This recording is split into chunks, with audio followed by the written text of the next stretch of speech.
Hey guys, so today we're going to be doing a very chill...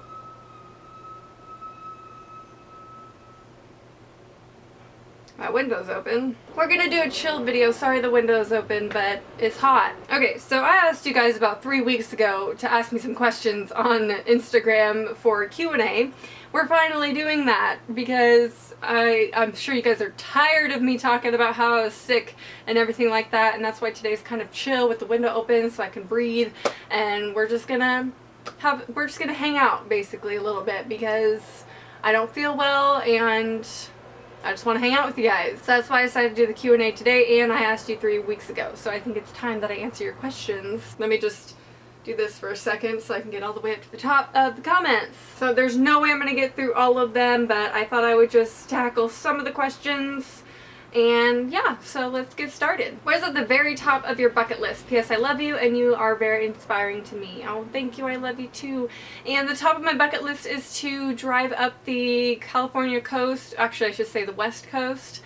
From where I live, so like the level of Sacramento, so like San Francisco, all the way up to Canada. So that's at the top of my list, and I'm thinking about taking either a semester off to do that, or well, I am going to be taking a year off before I go to grad school, so I'll probably do it in that time, maybe, with Ryan. How to slowly stop eating meat since you don't eat land animals. Honestly, cold turkey, and you're probably going to mess up every now and again. I did. There's no shame in that. You're going to adjust to the new lifestyle change and everything like that. If you didn't know, I'm a pescatarian, so I do eat fish, shellfish, anything like that out of the ocean, but no land animals, so nothing I can pet. And don't you dare say that you can pet a fish. No one wants to pet a fish. I'm gonna unbutton my pants. We're gonna get really real right now. I'm just trying to get comfortable. What's your favorite Stephen King book-based horror film? That's a great question and a very difficult one. Honestly, I love The Shining. I actually never finished the book. I read about 3/4 of it. Don't know why I didn't finish it. But I love the movie, of course. I love Misery. Misery is probably my favorite Stephen King book adaptation movie thing ever, slash just Stephen King movie in general. Got a lot of questions about breakups. Have you ever been through a breakup? If so, how did you deal with it? How did you get over your ex? I have never had my heart truly broken because, yes, I've gone through a breakup, but I did the breaking up, so I was already out of love when I broke up with him. It wasn't as hard for me. I know that sounds so harsh, and you know, but it wasn't hard for me to get over him at all, because I was already made that decision in my mind months before I even broke up with him. So I've never actually had my heart shattered. I've never, like, if Ryan left me now, that would be the ultimate, like, pain, and I can't even fathom it. And it wasn't until I met Ryan and fell in love with him that I realized I've never felt true heartbreak, because if Ryan left me, that would, I don't know what I would do. I always tell him my life would be over, basically, which I know is not helpful, but it would be, I wouldn't die, but it would be the hardest thing I would ever have to go through if he left me. And I think it's okay to embrace the pain of a breakup. I think it's okay to be like, feel it fully, and you need to kind of do that to get on with it. So I wouldn't be ashamed of taking that time, and if you're going through it now, don't be ashamed of taking time to yourself to reflect or just get over it. It's not something that happens overnight. You can't just pick up one day and be like, oh, I'm better now, but just know that it is temporary. That's the best I can do because I've never gone through that, but yeah. What makes you love Halloween so much, and also do you like movies like The Nightmare Before Christmas and Coraline? Those are my favorites. So you're the best, Sarah. Love you. Love you too, Jade. And I don't know what it is about Halloween. I think it's because it's acceptable to love horror and to be gory and to be disturbing, and it's like, not that I'm ashamed any other time of year. I love those things all year round. I watch horror all year round. But it's like the time where it's like truly acceptable. It's like you can have your car decked out in Halloween decor and no one's really gonna think much of it. And if you had it up year round, who cares, for one? But people might look at you weird, but I don't know. I don't really know. I think it's just the horror aspect of it. Excuse me, I got a phone call. Hello? This is she? Okay, great. So I can come by and pick it up today? Okay, cool. Thank you. Bye.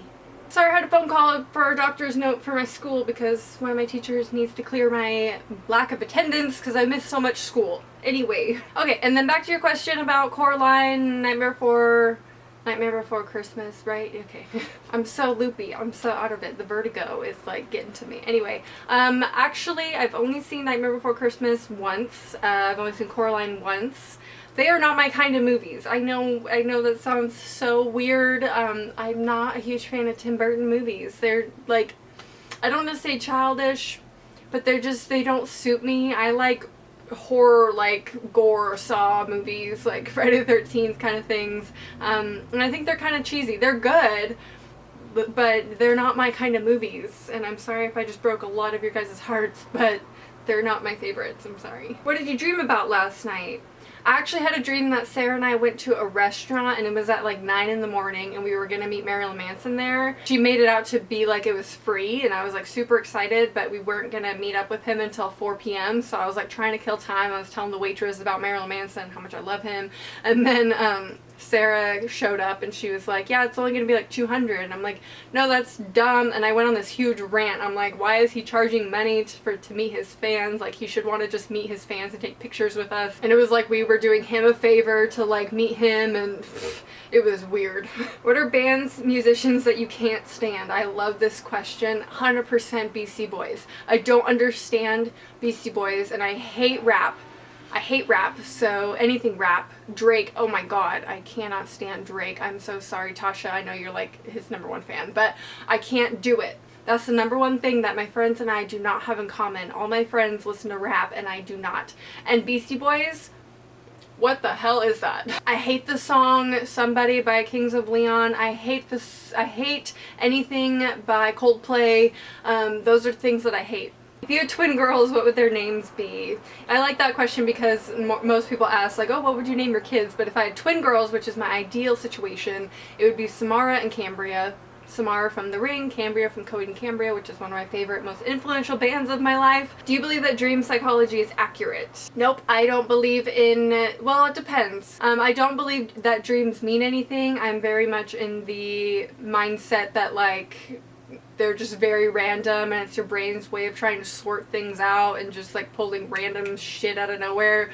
So that I believe. I don't believe that they mean anything or have like this deep desires. I think it's literally random. Do you think religion is bad? We were talking about it at school today. Love you. Love you too. No, of course I don't think religion's bad. I got a lot of questions like, do I believe in God? Am I religious? And things like that. Let me know. I'm gonna ask the question if you want a whole video on my spiritual beliefs and my religion, because I get that question a lot, and a lot of you know that I am an atheist and I want to do a whole video on atheism.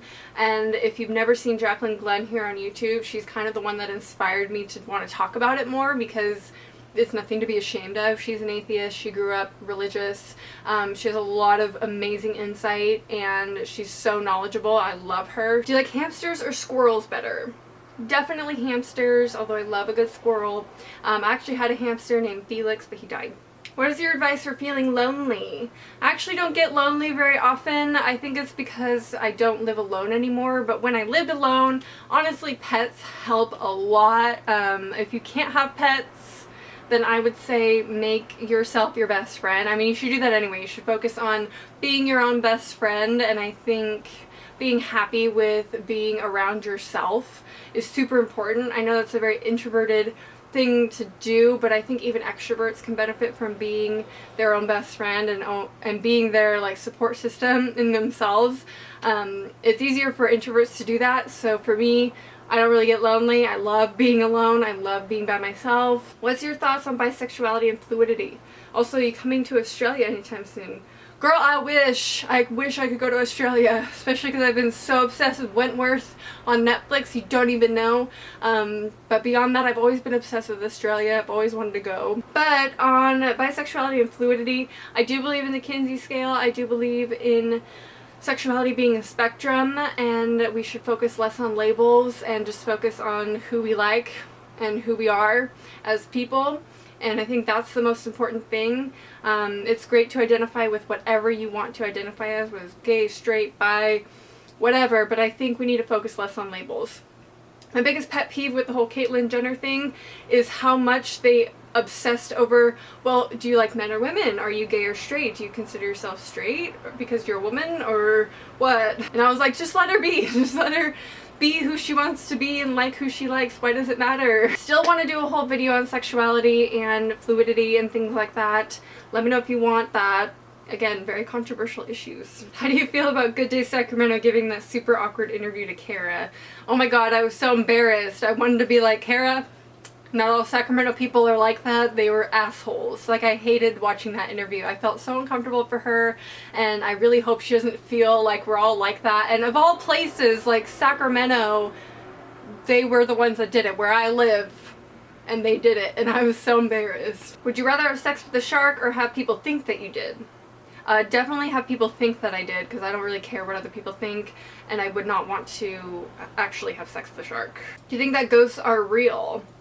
No, I don't. I wish I did. I wish I had an experience with a ghost, but I never have, therefore I don't believe in it. If you went to Hogwarts, what house would you be in, and what would be your favorite class? Ooh, favorite class, I don't know. Potions? But I would be a Hufflepuff. I took the quiz on Pottermore, and I'm a Hufflepuff.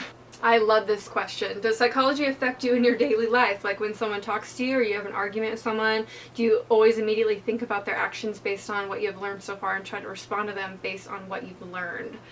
I would say yes. Psychology is definitely a subject that if you study it in school, it's going to affect every aspect of your life. You're going to view people in a whole new way, in a great new way.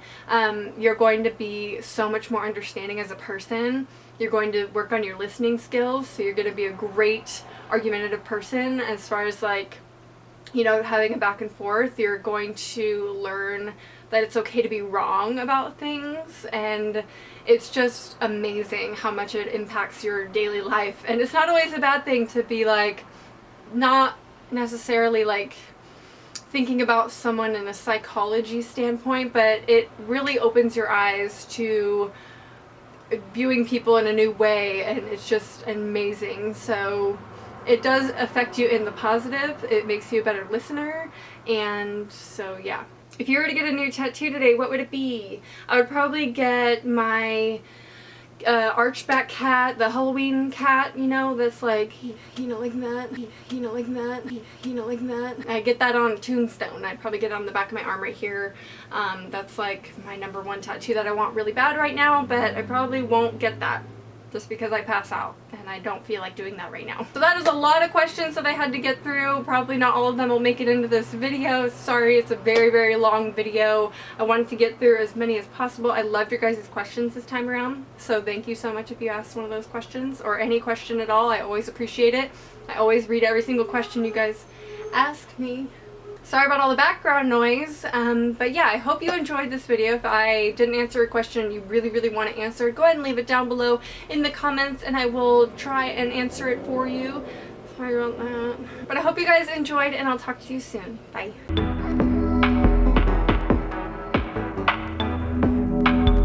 Hey guys, so we got some bright ass orange lips on because today is the very first, I'm like screaming at you, I'm so sorry. Today is the very first Halloween video of the year.